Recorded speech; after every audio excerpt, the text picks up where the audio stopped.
அந்த ஒரு ஒரு ஒரு ஒரு வரியில வந்து அந்த இது பேர் என்னன்னா பிக்கப் லைன் சொல்லுவாங்க. சோ ஒரு இந்த ஜென்ரி டெர்ம்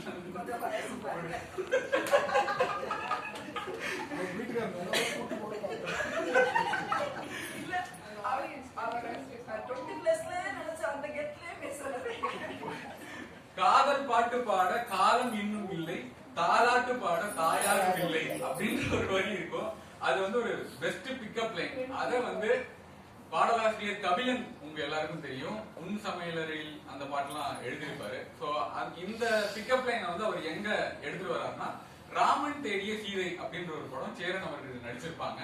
நிறைய பேர் இந்த பாட்டை கேட்டிருக்கீங்களான்னு தெரியல, ஆனா இந்த நிகழ்ச்சி முடிஞ்சதுக்கு அப்புறம் போய் கேளுங்க. மழை நின்ற பின்பும் தூரல் போலே அப்படின்ற ஒரு பாட்டு இருக்கும். ஒரு பெண்ணோட ஃபீலிங், அவங்க வந்து எப்படி அந்த காதலை ஃபீல் பண்றாங்க, அவங்களுடைய ஒருதலை காதலை வந்து எவ்வளவு அழகா சொல்றாங்க அப்படின்ற மாதிரி இருக்கும்.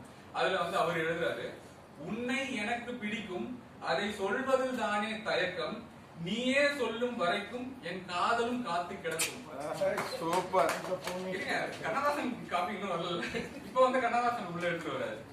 தினம் தினம் கனவினில் வந்து விடு, நம் திருமண அழைப்புதல் தந்து விடு.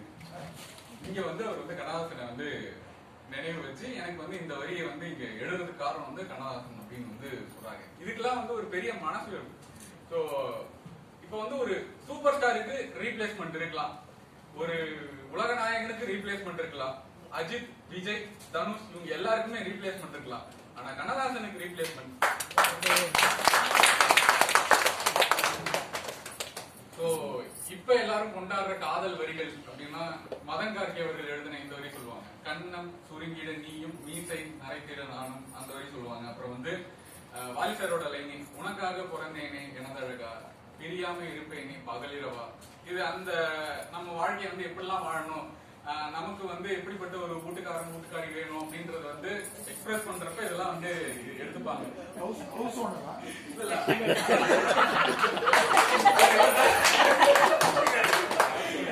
பொதுவா காதலன் காதலி அதெல்லாம் நிறைய பேர் சொல்றாங்க. வீட்டை ஆள்பவன் வீட்டுக்காரி, வீட்டை ஆள்பவன் வீட்டுக்காரி, அந்த மாதிரி வந்து அது வந்து எனக்கு வந்து பாழும் பாலும் பழமும் அப்படின்ற படத்துல வந்து, நான் பேச நினைப்பதெல்லாம் நீ பேச வேண்டும், நாளோடும் பொழுதோடும் புறவாட வேண்டும் அப்படின்ற அந்த அந்த வரியே வந்து இவங்க எழுதுன இந்த எல்லா லைனுமே சிமிலரா அது சொல்லுது அப்படின்னு தான் வந்து நான் நம்புறேன். இதெல்லாம் ஓகே.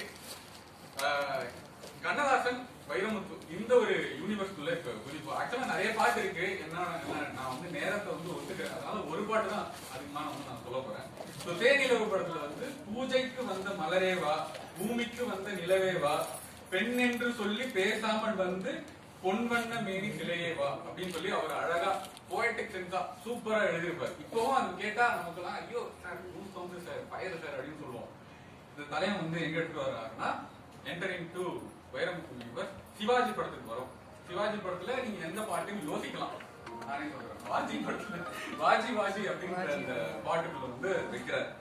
என்னன்னா, ஒரு பெண் நிலவை மணக்கும் மன்மதன் தான், என் தேன் நிலவே ஒரு நிலவுடன் தான், அவர் யாரும் இல்லை, இதோ இதோ இவள் தான் அப்படின்ற அந்த வரிக்கு வந்து இந்த ஒரு ரெஃபரன்ஸ் வந்து சங்கர் சார் வந்து கொடுத்தாராம். அது அது மட்டும் போதுமா, கவியரசன் ஒண்ணு பண்ணிட்டாரு, நாம ஒண்ணு டச்சா பண்ண வேணாமா சார் அப்படின்றப்பதான் வந்து வைரமுத்து சார் எழுதுறாரு.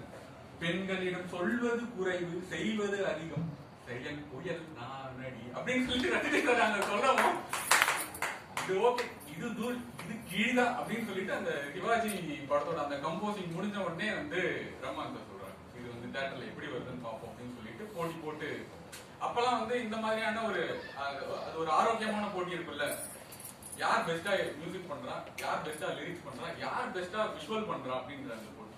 அது காலம் தொடர்ந்து நிறைய இயக்குநர்கள்ட்ட வந்து நான் கடைசியா அந்த மாதிரி பார்த்தது வந்து கேவி ஆனந்த், ஹாரிஸ் ஜெயராஜ், அப்புறம் வந்து தாமரை, இவங்க வந்து போட்டி போட்டு இந்த மாதிரி வேலை செய்வாங்க. ஒரு ஒரு வரிக்கும் ஒரு ஒரு விஷுவலுக்கும் வந்து அவ்வளோ எஃபர்ட் போடுவாங்க.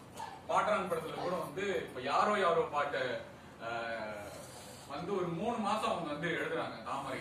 அப்ப வந்து அந்த பாட்டு வந்து ரொம்ப பழசாயிடுச்சு, நீங்க வேற ஏதாவது புதுசா எழுதி கொடுங்க அப்படின்றப்ப அவங்க அப்ப வந்து கண்ணதாசன் தான் மனசுல நினைச்சுக்கணும், இந்த ஆளுக்கெல்லாம் கண்ணதாசன் மாதிரி யாராவது ஒரு ஆள் எழுதணும், உடனே பண்ணணும் அப்படின்னு சொல்லிட்டு தான் மறுபடியும் வந்து அவங்க ஒரு டிராப்ட வந்து அடுத்த ஒரு 1/2 மணி நேரத்துல எழுதி கொடுத்தாங்க. யாரோ யாரோ நான் யாரோ, அந்த பாட்டு வந்து. இப்போ கனாக்களில் வரும் பெண் பின்பம் திகைக்கிறேன் யார் என்று முகத்திரை அதை தள்ளி பார்த்தால் முறைக்கிறாய் நீ நின்று. இதுக்கெல்லாம் வந்து இந்த அழகிய இலக்கணமும் இலக்கியமும் அவங்க வந்து எடுத்துக்கிட்டது வந்து கண்ணதாசன் அவர்கள் தான். இப்போ எம்ஜிஆருக்கும் சிவாஜிக்கும் ஒரு போட்டி இருக்கும். எப்பவுமே வந்து கண்ணதாசனோ வாலியோ யார் போனாலும் நீங்க எம்ஜிஆருக்கு எழுதுற மாதிரி எனக்கு எழுத மாட்டீங்க, நீங்க சிவாஜிக்கு எழுதுற மாதிரி எனக்கு எழுத மாட்டீங்க அப்படின்னு சொல்லுவாங்க. இப்போ எம்ஜிஆர் அவர்களுடைய சினிமா ஒரு பக்கம் இருந்தாலும் அவருடைய அரசியல் வந்து சொல்றதுக்கு வந்து மிக முக்கியமா இருந்தது பட்டுக்கோட்டை, கண்ணதாசன் இவங்களுடைய வரிகள் வந்து வெகுஜன மக்கள் வந்து ஈர்த்துது. இப்போ நேற்று வந்து ஒரு ஆர்டிகல் படிச்சேன். சோ விஜய் அவர்கள் எம்ஜிஆருடைய ஃபார்முலாவை எடுக்கிறதுக்கான காரணம் சினிமா மட்டும் இல்ல, சினிமா பாடல்கள்ல, சினிமா வரிகள்ல எம்ஜிஆர் என்ன சொல்ல முயன்றாரோ அதை வந்து தன்னுடைய பாடல்கள்லயும் வந்து அவரு எடுத்துக்கிட்டாரு அப்படின்னு சொல்லி அதுக்கு நிறைய பாட்டு அவங்க எக்ஸாம்பிள் சொன்னாங்க.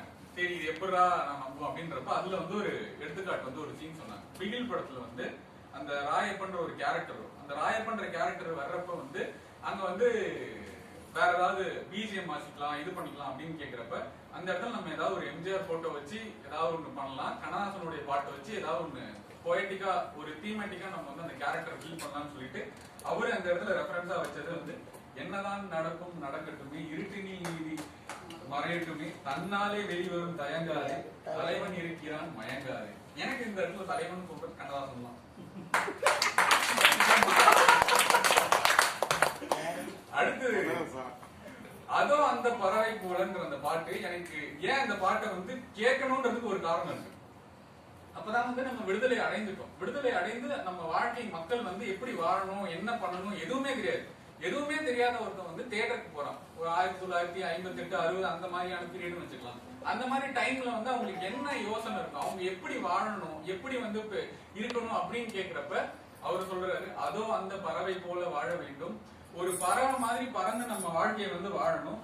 ஒரு அலை எப்படி அது இஷ்டத்துக்கு வந்து வாழுதோ அந்த மாதிரி உங்க இஷ்டத்துக்கு உங்க விருப்பத்துக்கு வந்து நீங்க வாழணும். ஒரே வானிலே ஒரே மண்ணிலே ஒரே கீதம் உரிமை கீதம் வாழும். எல்லாருமே ஒரே வானத்துக்கு கீழே தான் இருக்கும், ஒரே பூமியில தான் இருக்கும். இத வந்து இப்ப டூரிஸ்ட் ஃபேமிலின்ற ஒரு படத்துல கூட வந்து கிளைமேக்ஸ்ல வந்து அன்பை வச்சு சொல்லணும் அப்படின்றப்ப ஒரே வானம் ஒரே பூமி அப்படின்னு சொல்லிட்டு மோகன்ராஜன் அவர்கள் எழுதியிருப்பாங்க. யுவன் சங்கர் ராஜா அதை வந்து பாடியிருப்பாங்க. இந்த படத்தோட கிளைமேக்ஸ்ல வந்து எல்லாரும் அவங்கள வந்து காட்டி கொடுத்துருவாங்களோ, இலங்கையில இருந்து வந்துவாங்க. அவங்க அங்க வாழறதுக்காக ஹீரோ அவங்க ஃபேமிலி எல்லாம் ஸ்ட்ரகிள் ஆகிட்டு இருக்கப்ப எல்லாருக்கும் அவங்க எங்க ஃபேமிலியில ஒருத்தவங்க எங்க ஃபேமிலியில ஒருத்தவங்கன்றப்ப அந்த இடத்துல அந்த பாட்டை எழுதணும் அப்படின்றப்ப அந்த ஒரே வானம் ஒரே பூமி தான், பூமி ஒரே வீடு தான், அந்த ஒரு வீட்டுக்குள்ள இருக்கிற ஒரு குடும்பம் தான் நம்ம எல்லாம் அப்படின்றத வந்து கண்ணதாசன் வந்து பியூட்டிஃபுல்லா சொல்லியிருப்பாரு.